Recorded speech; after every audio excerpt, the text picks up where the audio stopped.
होगा कि अभी जैसे मैंने अभी जब हम ये जला रहे थे, दीप प्रज्वलन कर रहे थे, तो मैंने इनको कहा कि मोमबत्ती से मत कराना। अब हवा चल रही थी तो मैं मजबूरी में बात मोमबत्ती से करने लगे, वो भी नहीं हुआ, हवा बंद हुई तो हुआ। तो मैं नीचे उनको कारण बता रहा था कि वो कह रहे मोमबत्ती से क्या परेशानी है। तो मैंने कहा जो सोर्स है ना, स्रोत जिससे वो अग्नि प्रज्वलित हो रही है, वो शुद्ध होना चाहिए। अब मोमबत्ती चर्बी की बनी है, किसकी बनी है, हमें नहीं पता।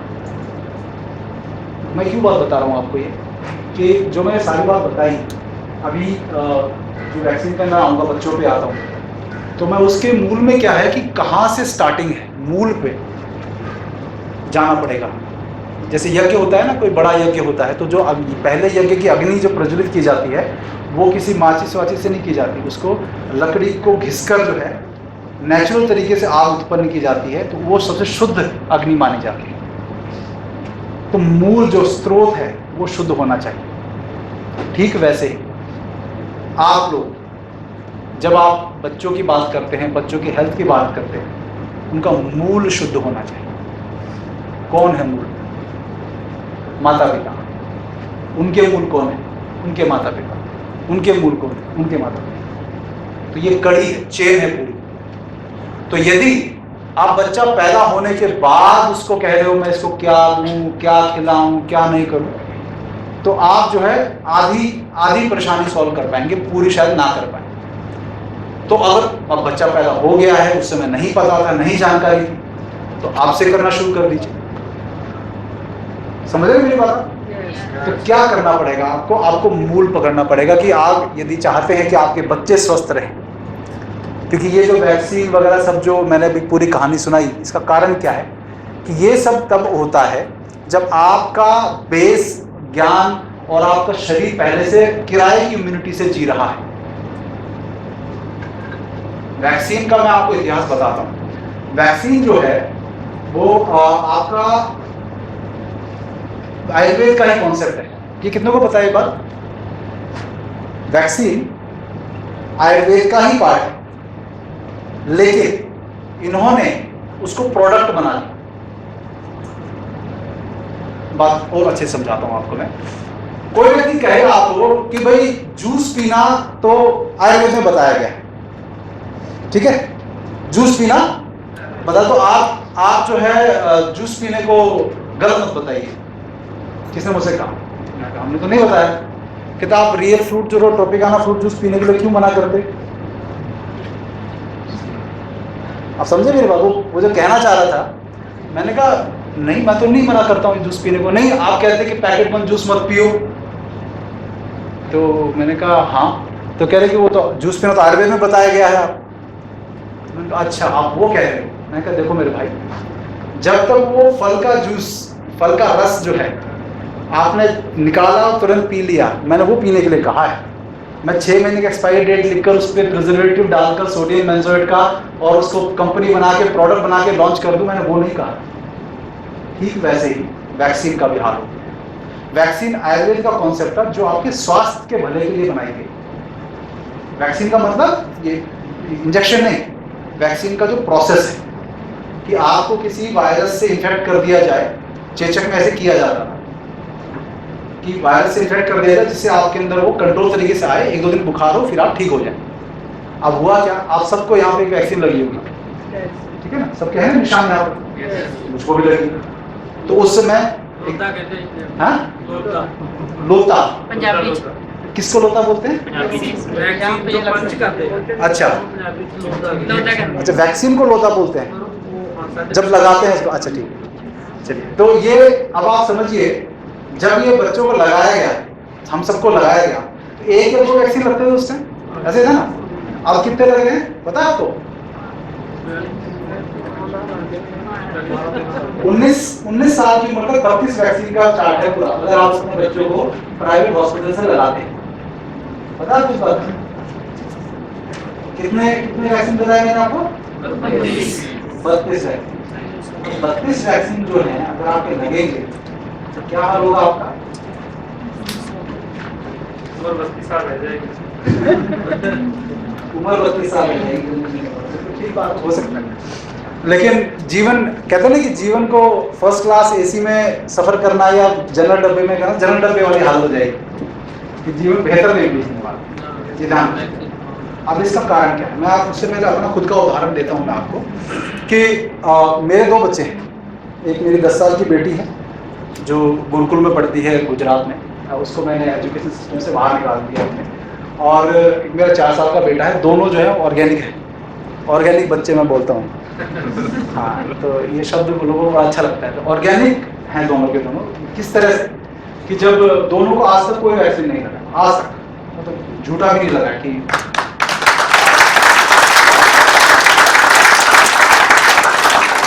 क्योंकि क्या होता है ना कि यहाँ स्टेज पे इतनी तालियां बज रही हैं, फूल फेंक रहे हैं लोग, सब रहते हैं, बड़ी बड़ी बातें करना बड़ा अच्छा लगता है। तो हमें हमारे गुरुओं ने ये बात सिखाई है कि ज़्यादा जब सम्मान मिले तो खुश नहीं होना, और ज़्यादा दुख मिले तो दुख भी नहीं होना, मीडियम रहो, ठीक है, अच्छा रहता है। तो वो मेरे जो दोनों बच्चे हैं, तो वो दोनों के दोनों बच्चे, मैं बता ये सब जो बात बता रहा हूँ कि जब मेरे जीवन में पालन की है तो मैं बता रहा हूँ आपको कॉन्फिडेंटली।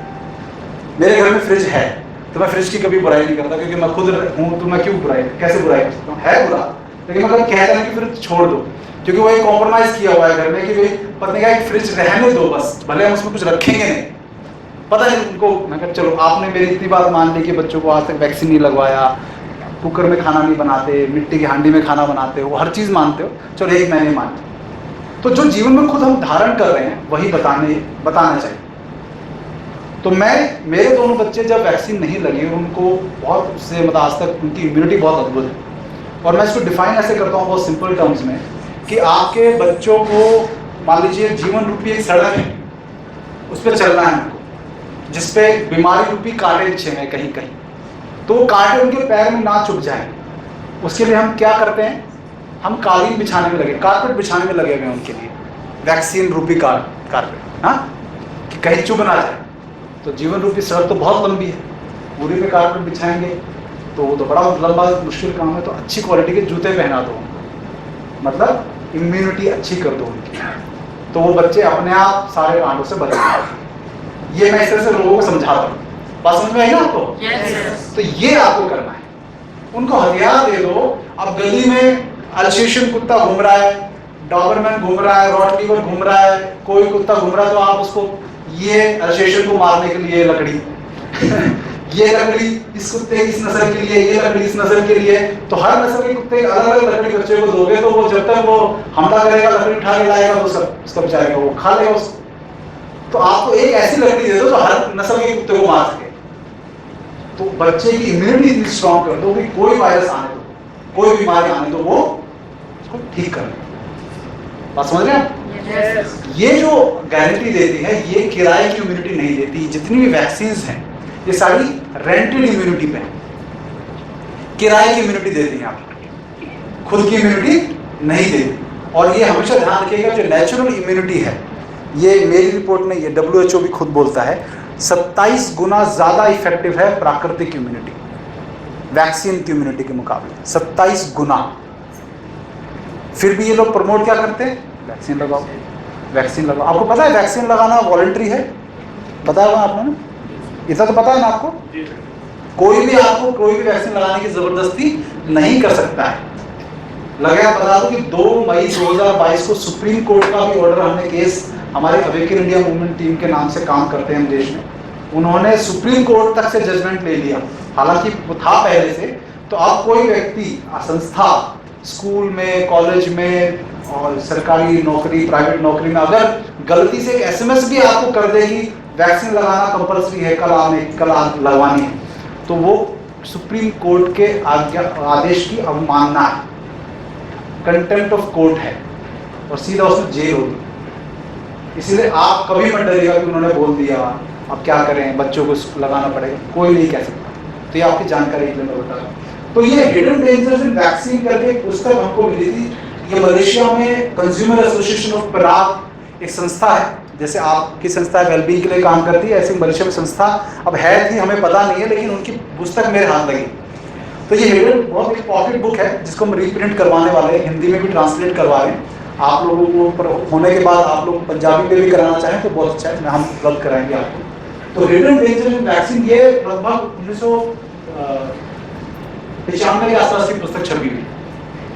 तो इसमें ये दिया हुआ था कि आपकी वैक्सीन में है तो 72 पेज में 2-3 चीजें लेके आए कि आप लोग क्या उस वैक्सीन में डलता है, ये आप लोगों को पता है क्या डलता है वैक्सीन में? बेस क्या है वैक्सीन का बताता हूं आपको, बहुत सादी भाषा में बताने की कोशिश करूंगा। वैक्सीन का बेस क्या होता है कि 1970 तक लगभग वैक्सीन आयुर्वेदिक तरीके से कई जगह पर ऑयल बेस्ड वैक्सीन हुआ करती थी। जो आयुर्वेद में वैक्सीन को कहा गया कि जो उसके वायरस को सुरक्षित रखने के लिए ऑयल बेस्ड फॉर्मूले थे, जिसको हम अभी खोज रहे हैं कि कहाँ लिखा हुआ था, एग्जैक्ट कहाँ पे लिखा हुआ है, वो हम खोज रहे हैं। तो जिस दिन पता लगेगा हम सबका शेयर करेंगे। लेकिन हुआ क्या, 1980 के बाद से ये धंधा बन गया। जब ये बात कर रहा था ना जूस वाली, मैं एग्जांपल दे रहा था, उसको मैं यहाँ पे दोबारा कोट करता हूँ कि वैक्सीन जब तक सेवा के लिए था ठीक था, लेकिन जब इन्होंने वैक्सीन को प्रोडक्ट बना दिया, मतलब जब जूस को प्रोडक्ट बना दिया, क्या डाल के, प्रिजर्वेटिव बनाकर कि 6 महीने की शेल्फ लाइफ हो जाए, जिससे कि पूरी दुनिया में भेज पाएं, पूरे भारत, तभी तो होगा ना। अब जो जूस अभी मेरे को मैनेज में या जूस रखवा लूँ और 1 घंटे बाद जो कड़वा हो जाए या शाम तक कड़वा हो जाए, उसको 6 महीने तक अगर बेचना है तो कुछ तो केमिकल डालना पड़ेगा ना कि खराब ना हो।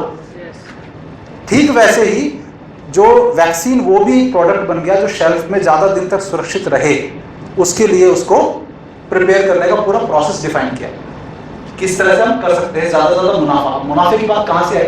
1987 में अमेरिका में कंपनीज को लायबिलिटी से फ्री कर दिया गया कि अगर किसी को वैक्सीन लगने के बाद कोई इंजरी होती है तो उसको कंपनी की कोई लायबिलिटी नहीं, एक कानून बनाकर बकायदा उसको फ्री कर दिया गया। ये असली जो प्रॉब्लम वहां से शुरू हुई कि जब कंपनियों को, मान लीजिए सीरम इंस्टीट्यूट है, उसने वैक्सीन बनाई और ये बकायदा आधार पूनावाला ने एक वीडियो में डिमांड भी की हम लोगों को वैक्सीन के बाद होने वाले दुष्प्रभावों के किसी भी केस वेस से छुट्टी मिलनी चाहिए कि हम पे कोई केस ना करे। हम आ सकते हैं, ऐसी डिमांड की उसने। क्यों? क्योंकि 1987 से आदत पड़ी हुई है वैक्सीन कंपनीज को अमेरिका में कि इनको लायबिलिटी फ्री कर दिया कि अगर किसी को वैक्सीन की वजह से कुछ हो गया तो कंपनी की कोई लायबिलिटी नहीं है। उसके लिए वैक्सीन कोड बनाई गई। वैक्सीन कोड बनाने के बाद उस वैक्सीन कोड ने क्या किया कि टैक्स पेयर्स के पैसे से किसी को यदि इंजरी हुई तो उस टैक्स पेयर के पैसे से उसको मुआवजा दिया गया, कंपनी के खाते से नहीं दिया गया। तो कंपनियों की तो खुश, इंजरी भी हो रही है, लोगों को मुआवजा भी मिल रहा है, लोग खुश, कंपनियां खुश, सरकार खुश, सबकी विन-विन सिचुएशन हो गई।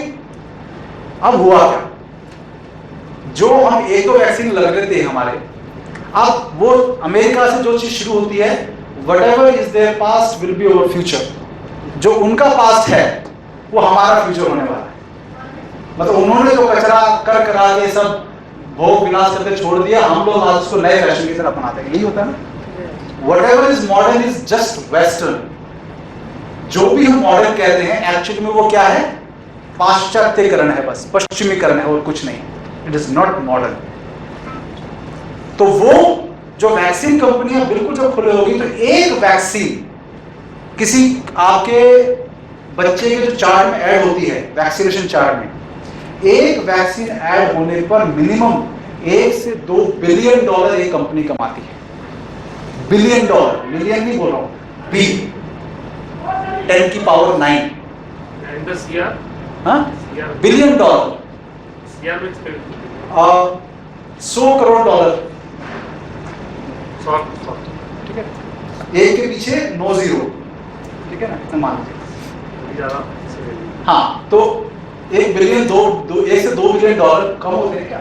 तो आपके बच्चे तो कुछ नहीं उनके सामने, 1-2 बिलियन डॉलर के सामने यूं गाजर मूली की तरह काट देंगे वो। तो एक के बाद एक वैक्सीन आपके बच्चे के वैक्सीन चार्ट में ऐड होने लगी और आज 32 टीके आपके बच्चे के उसमें हो गए। तो समझ लीजिए कि 32 बिलियन डॉलर तो इनिशियल कमाया होगा इन कंपनियों ने, ऊपर वो तो जिंदगी भर चलते रहेंगे। हो रहा है ना ऐसा? उसके बाद इन वैक्सीन से बच्चे बीमार हो रहे हैं, जो बच्चों में हार्ट अटैक, डायबिटीज, मैं ये नहीं केवल वही कारण है, लेकिन ये उसको जल्दी कर देते हैं।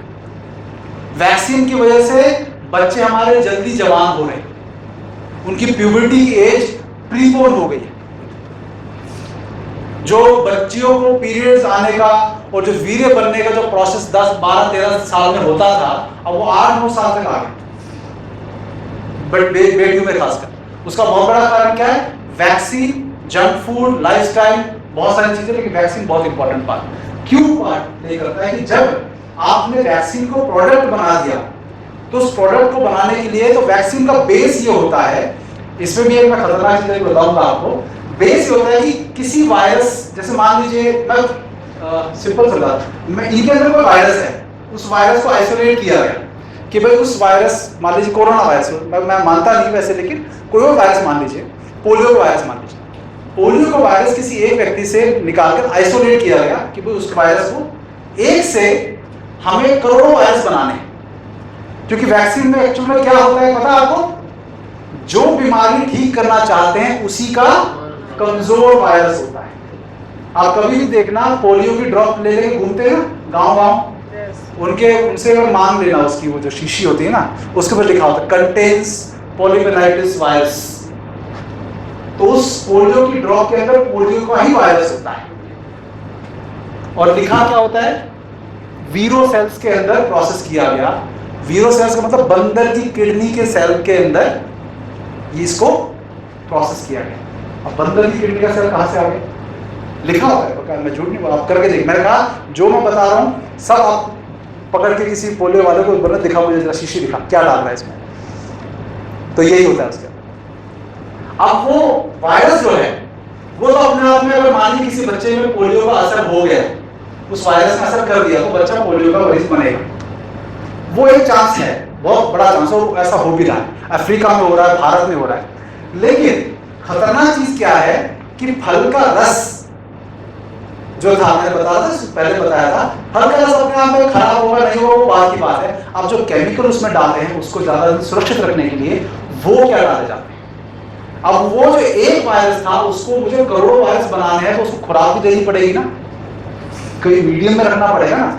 अब मान लो मुझे एक बीज दिया गया है कि फसल उगाऊं उसकी, तो मुझे जमीन चाहिए ना, जमीन में मैं बोऊंगा, उससे फसल लूंगा, फिर उसके और बीज बनेंगे, करोड़ों बीज बनेंगे, तो ऐसे फिर उस बीज को हर वैक्सीन में डाल के फिर मैं लोगों में दूंगा, ऐसा ही है ना। बात ज्यादा टेक्निकल तो नहीं हो गया? पक्का? तो अब उस वायरस को आपने करोड़ों उसके कॉपी बना लिया आपने, अब उसको सुरक्षित रखना है, अब वो खराब ना हो जाए, सड़ ना जाए, तो क्या डालेंगे? प्रिजर्वेटिव्स। प्रिजर्वेटिव में क्या आता है? थिमेरोसॉल। पर जब हिंदी में हो जाएगी तो इसका प्रिंटेड कॉपी भी जाएंगे, थोड़ा टाइम लगेगा उसमें, तो प्रिजर्वेटिव डाले जाएंगे। अब ये सारी चीजें आप प्रोडक्ट देखना, कोई Pepsi, Coca Cola, fruit juice, biscuit सब के ऊपर पीछे लिखा होता है ये सब। उसमें स्टेबलाइजर्स भी लिखे होते हैं, पढ़ोगे आपने? प्रिजर्वेटिव भी लिखे हैं, क्लास 2 प्रिजर्वेटिव होता है, स्टेबलाइजर होते हैं, एडजुवेंट्स भी होते हैं साथ में, एंटीबायोटिक्स, अदर सब्सटेंसेस, उसमें ये पूरी लिस्ट है।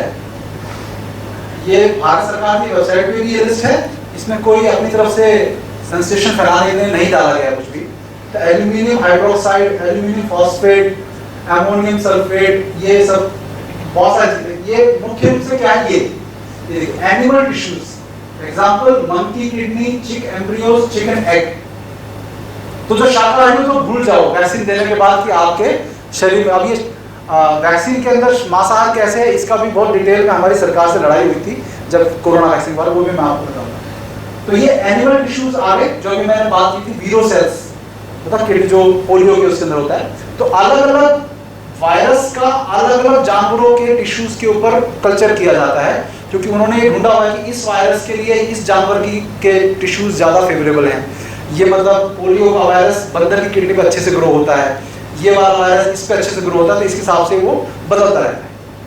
खतरनाक बात क्या है? जानवर के टिश्यू के तरफ भी मांसाहार व्यक्ति कहेगा हम तो वैसे ही खाते हैं, हमें तो कोई प्रॉब्लम नहीं है ना, बोल सकते हैं ना। तो प्रॉब्लम का प्रॉब्लम है जब आया calf serum, fetal bovine serum, fetal bovine serum, FBS. अभी एफबीएस क्या है? हम जैसे लोग जो गाय को पवित्र मानते, हम जैसे लोग जो गाय को माता मानते, मतलब सभी मानते, लेकिन उस गाय के गर्भवती गाय के बछड़े को, उसके गर्भवती गाय को काटा जाता है। आप उसकी मतलब पूरी प्रोसेस देखिएगा तो आप हिल जाएंगे। एक्चुअल प्रोसेस है, गर्भवती गाय को काटा जाता है, उसके अंदर जो बच्चा होता है फिर उसको उसके हृदय में सुई लगा के उसके हार्ट से सीरम निकाला जाता है, और उस सीरम की बाकायदा पूरी इंडस्ट्रीज हैं जो कत्ल खानों में बैठे होते हैं, उनके जो स्पेशलिस्ट होते हैं ना, जैसे क्योंकि जब वो गाय काट रहे होते हैं उनको नहीं पता होता कौन सी गाय, क्योंकि गाय कट रही है लाइन से, तो कौन सी गाय प्रेग्नेंट है कौन सी नहीं है उनको नहीं पता। तो जैसे उन्होंने गाय काटी और उसमें से बच्चा का पूरा बच्चा निकला तो वो उसमें से भागकर आते हैं और उस बच्चे को उठा के अलग रूम में ले जाते हैं, और फिर उसके अंदर जो है वो सुई डालकर उसको काट के और उसको हार्ट में से वो सीरम निकालते हैं। वो बहुत कीमती चीज होता है जिसको बोलते हैं फीटल बोवाइन सीरम, और वो कोरोना वैक्सीन में डाला। ये भारत सरकार ने स्वीकार किया, इसका प्रूफ मैं आपको बताता हूँ। हमने आरटीआई डाली, ये आरटीआई की कॉपी मैं आपको दिखाता हूँ। आप लोगों को कुछ ज्यादा ओवरडोज तो नहीं हो गया ना? अच्छा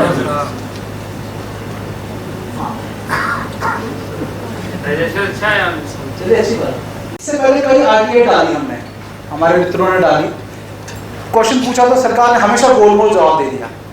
तो एकदम बैठ कर बिल्कुल सिद्ध है कि ये ऐसा क्या क्वेश्चन पूछे हम कि ये फंस कर जवाब देना ही पड़ेगा, क्योंकि हाँ हम इसके अंदर गाय के बछड़े का सीरम डालते हैं।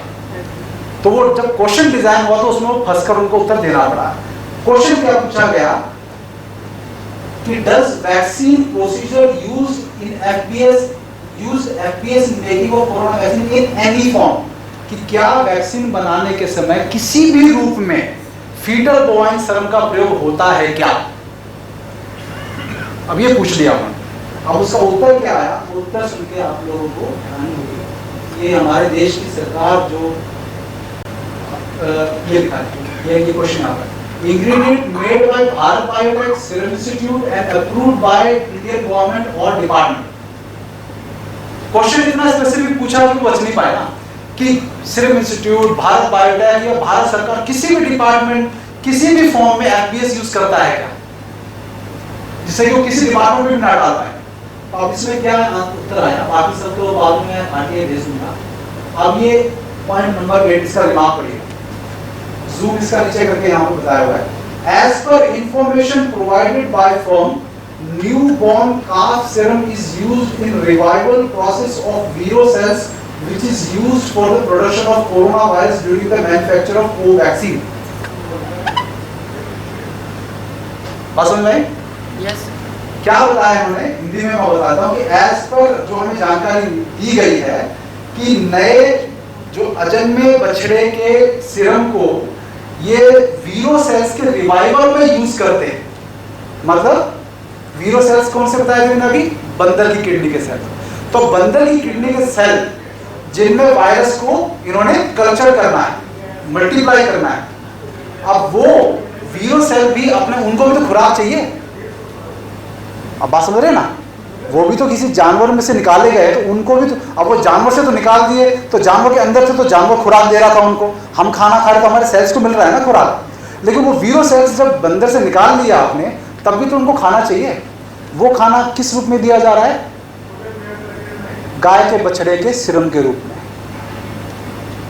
बात समझे आप? अब क्या हुआ, असली खेल इसके बाद शुरू हुआ। वो बेशक मीडिया में बता, अब आप लोगों को अचंभा होगा क्या हुआ। बाकायदा सुधीर चौधरी ने, जी न्यूज पे आता था ना, क्या प्रोग्राम आता था उसका, डीएनए पे जैसे ये न्यूज पूरे देश में पूरा हल्ला मच गया, जैसे ये न्यूज बाहर आई और ये न्यूज चैनल का भी गाय का बछड़े का यूज होता है, हल्ला मचना शुरू हुआ, ये सब ने डैमेज कंट्रोल शुरू कर दिया। फिर क्यों कांग्रेस ने यह दावा किया? तो इसके पीछे एक आरटीआई जो विकास पाटनी नाम के व्यक्ति ने डाली थी, जिसके जवाब में बछड़े के सीरम के इस्तेमाल की बात आई। ये आरटीआई जिसके सवालों के जवाब central drugs standard control organisation ने दिए हैं। इस आरटीआई के 12 में से एक सवाल के जवाब में कहा गया है कि बछड़े के सीरम का इस्तेमाल वीरो सेल्स के रिवाइवल प्रोसेस के लिए किया जाता है।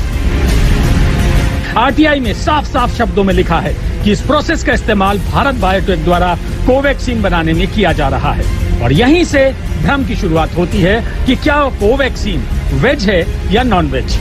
गौरव पांती ने एक आरटीआई के जवाब में मिले दस्तावेज को साझा किया और दावा किया कि विकास पाटनी को आरटीआई पर सीडीएससीओ यानी केंद्रीय औषधि मानक नियंत्रण संगठन ने जवाब दिया है जिसमें बताया गया है कि कोवैक्सीन बनाने में बछड़े के सीरम का इस्तेमाल किया जाता है, जिसकी उम्र 20 दिन से भी कम होती है।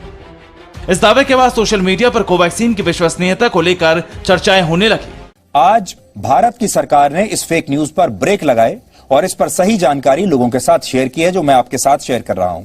इसके तहत सरकार ने बताया है कि कोवैक्सीन में गाय के बछड़े का सीरम मिले होने की बात पूरी तरह गलत है।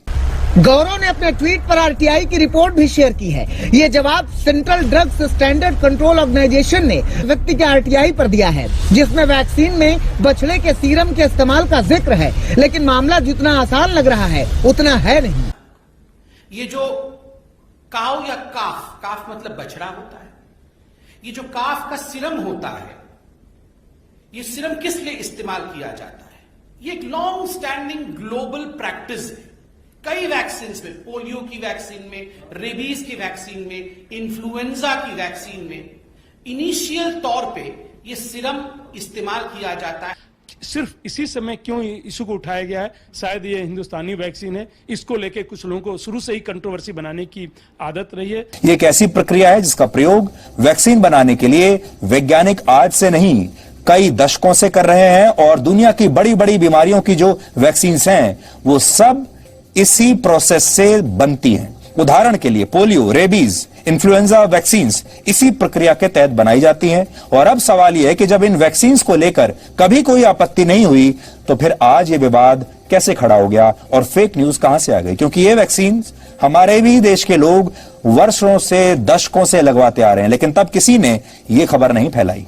लेकिन कभी भी इन वैक्सीन्स को लेकर कोई विवाद नहीं आया। इन सारे टीकों को जोड़ दें तो भारत के राष्ट्रीय टीकाकरण अभियान के तहत 16 वर्ष की उम्र तक बच्चों को 15 से ज्यादा वैक्सीन लग चुकी होती हैं, और इनमें से ज्यादातर वैक्सीन्स को जानवरों के सीरम से ही बनाया जाता है। वैक्सीन में ये जो आप सीरम की बात कर रहे हैं, जो कि न्यू बॉर्न बीफ सीरम का, उसका एक नैनो पार्ट से कुछ भी होता ही नहीं है। ये ऐसे ही आप बोल सकते हैं कि जैसे आप रोटी खाते हैं, अगर मैं पूछूं कि उसमें गाय का गोबर है, भाई खाद आप फर्टिलाइजर्स यूज करते हैं, उससे गेहूं बनता है, उसके बाद उसका रोटी बनाते हैं। सिमिलरली इसमें कहाँ से ये आ गया कि वैक्सीन में बीफ का सीरम होता है, ये काफ का सीरम होता है, न्यूबॉर्न काफ का? ये मैंने इसको मुझे समझ से बहुत परे है कि ये आया कहाँ से, ये कैसे आया? ये बिल्कुल असत्य है। इसमें मतलब बहुत अच्छा बताया आपने, वैसे ही है जैसे रोटी में गोबर है। बहुत अच्छा बताया डॉक्टर पांडे आपने। वैक्सीन के अब देखिए, ये अब जो है इसकी तारीफ कर रहा है, तो इनको ये जो भी डॉक्टर पांडे है, ये जो है अपना परिचय थोड़ी देर बाद देगा। ये जो है कोवैक्सीन का प्रिंसिपल इन्वेस्टिगेटर है, तो इसीलिए ये व्यक्ति कोवैक्सीन का अगेंस्ट बोले ऐसा संभव नहीं है। पहली बात तो ये। दूसरी बात, ये व्यक्ति जो बोला, इसने कुतर्क जो दिया कि भाई तुम वैक्सीन में जो, अगर जैसे आप कह रहे हो काफ सीरम है, लेकिन अंतिम प्रोडक्ट में जो है काफ सीरम नहीं होता, तो जस्टिफाई कैसे कर रहा है उसको कि आप जब खाद का, गाय का गोबर जो है खाद के रूप में डालते हैं खेत में, तो क्या आपके जो भी फसल है, गेहूं है, अनाज, कुछ भी है, सब्जियां हैं, उसके अंदर क्या गाय का गोबर आ जाता है? तो मैंने तो ताली बजाई इनके लिए। मैंने कहा ताली बजानी पड़ेगी, क्योंकि तुम इसको, इस जो भी ये डॉक्टर है, किसने इसको बना दिया पता नहीं।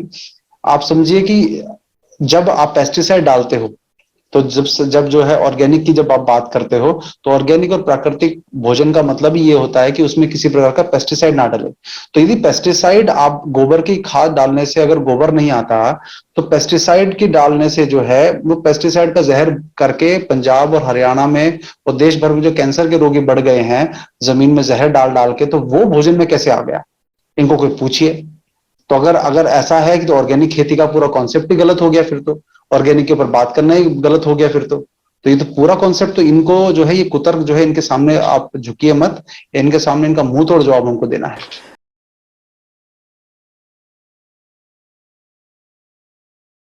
सुधीर चौधरी को पूरा डीएनए का 30 मिनट का एपिसोड बनाना पड़ गया इस आरटीआई के ऊपर। क्या बना रहे कि ये बहुत बड़ा भ्रम फैलाया जा रहा है कि इस देश में गाय के बछड़े को वैक्सीन में प्रयोग किया जा रहा है, ये जो भारत के लोग हैं इनको भ्रमित किया जा रहा है हम जैसों के द्वारा, ये करके उन्होंने बताना शुरू किया। तो हमने उनको कहा, कह रहे कि हमने कंफर्म किया है कि अंतिम वैक्सीन में जो आपको लग रही है उसमें इसका ट्रेस नहीं होता, मतलब एक भी कण एफपीएस का नहीं होता। और ये सच भी है, झूठ नहीं है। तो इसका मतलब क्या है? मतलब वो जो बछड़ा का सीरम यूज किया गया वो जस्टिफाई हो जाता है?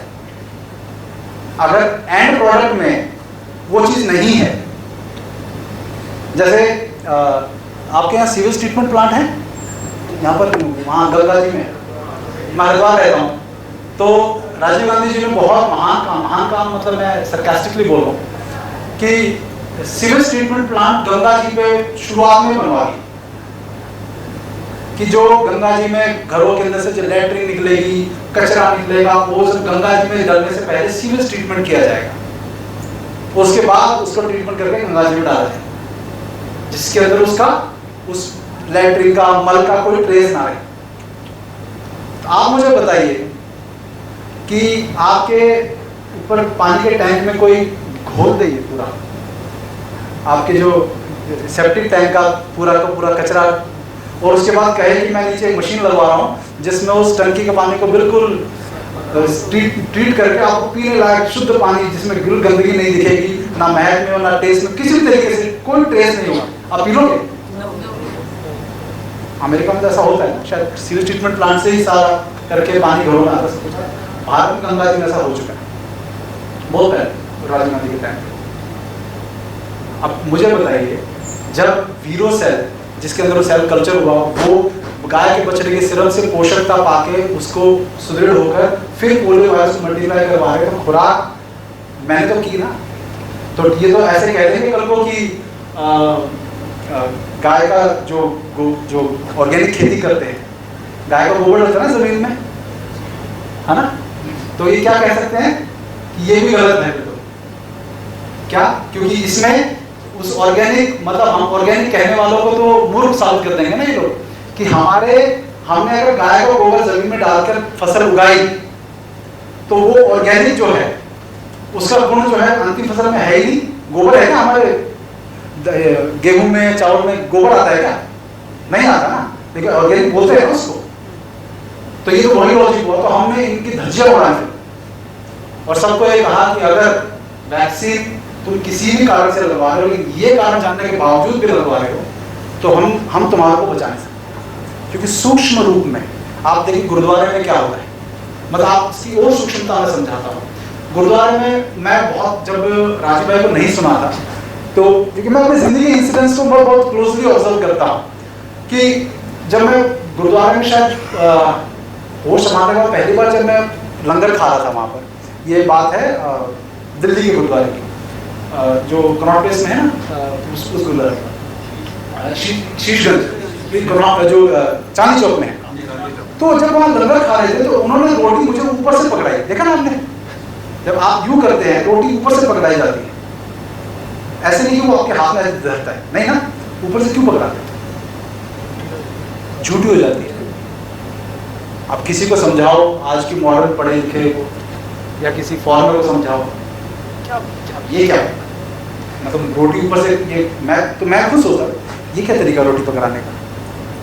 हम कोई जानवर है, हम ऐसे पकड़ा लें आराम से? घर में तो आदत है ना कि माँ बड़े प्यार से रखती है, ये क्या तरीका है? तो बाद में समझ में आई ये बात कि ये जब अगर रोटी परोसने वाला और रोटी को लेने वाला, ये तीनों लोग एक साथ, उनका टच नहीं होना चाहिए हाथ, नहीं तो इसका जो हाथ का झूठापन है उस रोटी के थ्रू उसके हाथ में चला जाएगा। ये बात सबको पता है ना। और ये जैसे हमारा ऋषिकेश आश्रम है, वहां भी ऐसा होता है। तो हमने जो नोटिस किया, पूछा हमने, तो हमारे देश में इतने सूक्ष्म रूप से भोजन कराने का अध्ययन हुआ है हमेशा, कि जिसमें इतने तक का भी ध्यान रखा गया कि अगर जो मेरी बेटी का गुरुकुल है, वहां पर जब खाना परोसते हैं तो थाली में जो परोसने वाली जो खा रहा है व्यक्ति, अगर परोसने वाला बर्तन उस थाली से भी टच हो गया तो पूरा खाना उस सब कोई नहीं खाएगा, जो उस बाल्टी में या उस बर्तन में। इतना सूक्ष्म। तो वहां हम ये दलील दे कि गाय के बछड़े का सिर्फ एंड प्रोडक्ट में नहीं होता, लॉजिकल लगता है?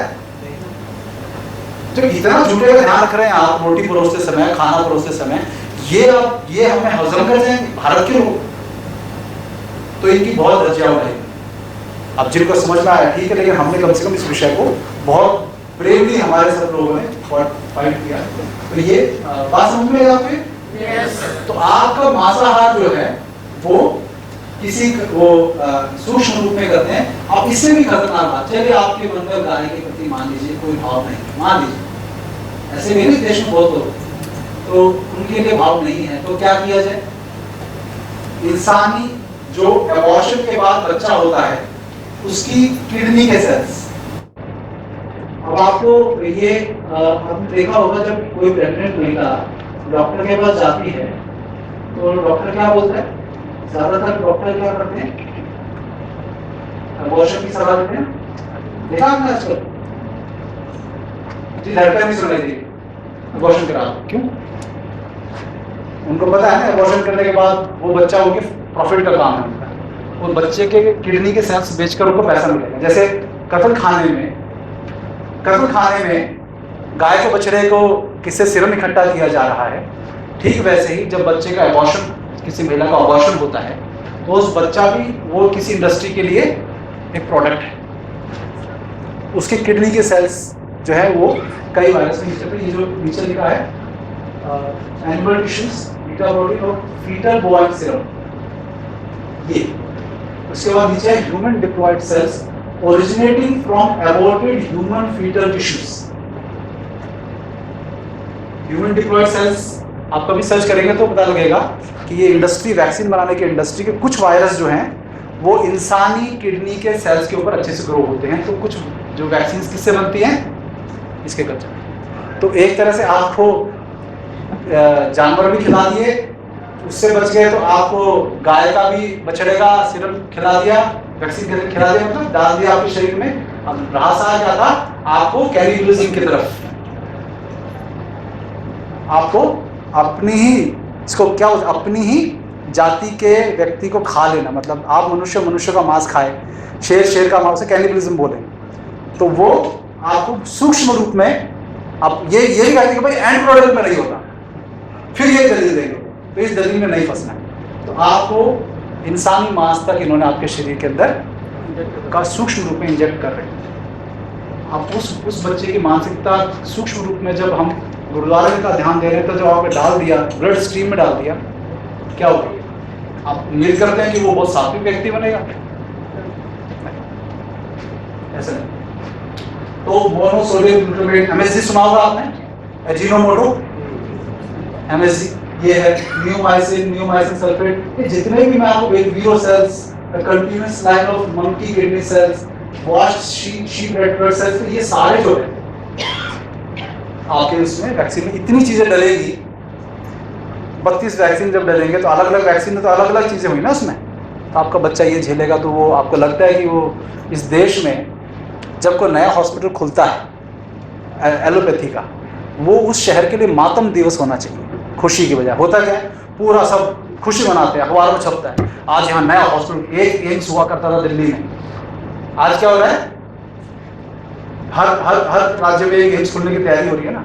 तो ये खुशी का, हाँ, तो ये जो हॉस्पिटल बढ़ रहे हैं इसका मतलब क्या है? योग दिवस भी हो गया, सब कुछ हो गया, बीमारियां कम क्यों नहीं हो रही? क्योंकि मूल, मैंने बताया था ना, स्रोत, जब बच्चा पैदा भी नहीं हुआ तब से माँ को क्या करने शुरू होते हैं? टेटनस का टीका लगा दो। मैं ऐसा वहमी हुआ करता था राज भाई को सुनने से पहले कि एक छोटी सी खरोंच भी लग जाए, चलो टेटनस का टीका लगा के, होता है ना सच? टेटनस का टीका लगाओ, टेटनस का टीका लगाओ। वो टीका भी खतरनाक है। तो हमने उसके बाद से हम बचपन में घर में छोटे थे तो कुछ बिल्ली कभी पाली थी हमने, वो रोज नाखून मार देती थी, तो कभी हमने कोई वैक्सीन नहीं लगवाया। तो इसका मतलब क्या है? आपका शरीर बेहतर होना चाहिए। तो इसके लिए आपको क्या करना है? आपको अपने बच्चे का मूल मजबूत करना है। वो कहाँ से होगा? अब मैं आपको बताता हूँ कि जब गर्भ में बच्चा आता है, आपको जो भी आपके पास पेशेंट भी आए कभी भी, उनको ये ध्यान से बताना है हमेशा कि जब 9 महीने जैसे बच्चे को रखा गया, माँ की जो मानसिकता है उस पर बहुत निर्भर करता है। इसके लिए मैं आपको एक बहुत अच्छा उदाहरण देता हूँ, वो है ऑटिज्म का। बच्चा होने के बाद वैक्सीन लगी और उसको ऑटिज्म हो गया, ये हमने अभी देखा, और उसके लिए एक वीडियो भी है, 5 मिनट का ट्रेलर है, मैं उसे दिखाऊंगा आपको कि कितनी बड़ा षड्यंत्र हुआ। लेकिन ऑटिज्म होने का माँ के तलवों से बहुत संबंध है। हमारे देश में जब महिला गर्भवती होती है तो गर्भवती होती है, हाँ, अरे आवाज आ रही, तो महिला के तलवे यदि गंदे रहेंगे तो उसके बच्चे को ऑटिज्म होने के चांस बहुत ज्यादा हो जाते हैं पैदाइश। समझे मेरी बात समझ में आई? हमारे यहाँ तलवे साफ रखने का बहुत, जब हम देखा कि हमारे बूढ़े लोग जब नहाते, दादा नानी देखता था वो तलवों को खूब रगड़ के साफ करते थे, देखा ना? हमारे यहाँ जो एक पत्थर का होता था जो कुमार क्या बोलते, जामा बोलते, हमारे यहाँ कोई मैल हो रहा होता है, कुछ बोलते हैं, लेकिन उसे तलवों को साफ करने के लिए बाथरूम हमेशा होता था। सर तेल भी लगाते सिनार बाद। हाँ, बाद में। ये क्यों? क्योंकि तलवों को साफ रखना बहुत इंपॉर्टेंट है। ये नहीं सिर्फ प्रेगनेंसी में, अदरवाइज भी, क्योंकि तलवों के थ्रू, जैसे कई लोग कहते हैं डायबिटीज का इलाज की आप करेले के ऊपर में ऐसे पैर करेले कई सारे इकट्ठे कर लो एक परात में और पैर से उसको ऐसे मसलते रहो, तो जब वो उसका कड़वापन आपकी जीभ पे आ जाए तो समझो उसका असर हो गया, ऐसा होता है। इतना हमारे तलवों से प्रभाव पड़ता है। तो हमारे यहाँ पर हमेशा कभी भी जो गर्भवती महिला थी उसको कुछ इंस्ट्रक्शंस थे कि कुछ पर्टिकुलर प्लांट्स थे जिनको तलवों पे टच नहीं हो सकते, उनके पास नहीं जाना, वो घर में नहीं होना चाहिए, कि अगर उसमें वो किया तो वो विषैला तो आकर बच्चे को अपंग कर देगा। इतना ध्यान रखा जाता। वो कई सारे उसमें प्लांट्स में कभी लिस्ट भेज दूंगा, इतना ध्यान रखा जाता था गर्भ के समय। लेकिन अब क्या हो रहा है कि जब गर्भवती होते हैं तो पूरा कंसेप्ट यूट्यूब पे आप देखिएगा, क्या होता है, बेबी शावर हो गया, गोद भराई छोड़कर, और पता नहीं क्या क्या नई नई चीज आ गई, उसमें वो फोटो शूट करा रहे हैं और क्या क्या करा रहे हैं। ये सब क्या, मैंने वही बोला ना, उनका पास्ट हमारा फ्यूचर है। Whatever is modern is just western। तो वो जो आज जिस किसी गर्भवती महिला को किसी गलत व्यक्ति के साए तक से दूर रखा जाता था, बाल खोलकर भी बाहर, मतलब आपको मतलब बाल खोलकर भी मना होता था गर्भवती महिला को, बाल खोलकर नहाने के बाद तुरंत बाहर नहीं आना है, उसको सुखाकर ढक के आना है, इतना ध्यान रखा जाता है। उस देश में आज क्या हो रहा है, गर्भवती महिला को एलोपैथी के चक्कर में आकर क्या किया जा रहा है, पहले से इंजेक्शन लगा कर उसका बच्चे का कफ पहले ही सुखा दिया जाता है। ये कफ का मतलब क्या होता है? कफ आपने सुना होगा, कफ बिगड़ता है, कफ की विकृति होती है। इस कफ का एक बहुत महत्वपूर्ण बिंदु ये है कि ये जो कफ है, जब ये कफ सूखता है अंदर शरीर, बच्चे का कफ सूख जाएगा तो उसकी प्रवृत्ति कफ सूखने वाली होगी गर्भ में ही, तो समझ लीजिए कि वो बीमार ही होने वाला है। ध्यान रखिएगा, ये ऑटिज्म के ऊपर ये इंग्लिश में एक छोटा सा ये है, एक डॉक्यूमेंट्री फिल्म है जिसका नाम है वैक्स्ड। ये अमेरिका में जब मैंने फेसबुक पे इसको अपलोड किया था डाउनलोड करके, तो पता नहीं किसने ही स्ट्राइक मारी, मुझे आज तक नहीं पता चला। 2 दिन में, जिसमें से 80% लोग अमेरिका के थे, 3 लाख लोगों ने इस फिल्म को देखा था। तो उसका ट्रेलर है, तो यूट्यूब अब अपलोड भी नहीं करने देता उस फिल्म को। पता नहीं क्या उन्होंने एल्गोरिथम लगाया हुआ है कि उनको इस डॉक्यूमेंट्री से बहुत डर लगता है। इस डॉक्यूमेंट्री में क्या है कि एक सीडीसी का वैज्ञानिक, अब जो वहां काम करता है सीडीसी में, जो पूरी दुनिया में डॉक्टर्स के लिए, WHO के लिए गाइडलाइंस तय करता है टेस्टिंग के द्वारा कि किसी वैक्सीन से कोई नुकसान है या नहीं है, तो उसका एक वैज्ञानिक जिसका जमीर जाग गया, उसने फोन करके ये बोला कि मैं एक ऐसी पोजीशन में हूं जिसमें मैं, एक व्यक्ति को फोन करता है जो जर्नलिस्ट होता है, जिसके बेटे को ऑटिज्म हो रखा है, और उसको ये कहता है कि तुम्हारे बेटे की इस हालत के लिए मैं जिम्मेदार मानता हूं अपने आप को, और मैं चाहता हूं कि मेरा ज़मीर अब गवाही नहीं देता कि मैं उनकी पोल खोलूं। तो मैं एज ए विसल ब्लोअर मैं आपको पूरी जानकारी दूंगा, आप उस पर रिसर्च करो, क्योंकि सीडीसी ने पूरी दुनिया में MMR की वैक्सीन से ऑटिज्म नहीं होता, इसका इसके बारे में झूठे आंकड़े दुनिया में भेजे, प्रस्तुत किए, जिससे कि MMR की वैक्सीन को अप्रूवल मिल जाए। अब बात समझे? एक बार अपने आप में ताली बजाइए एक बार।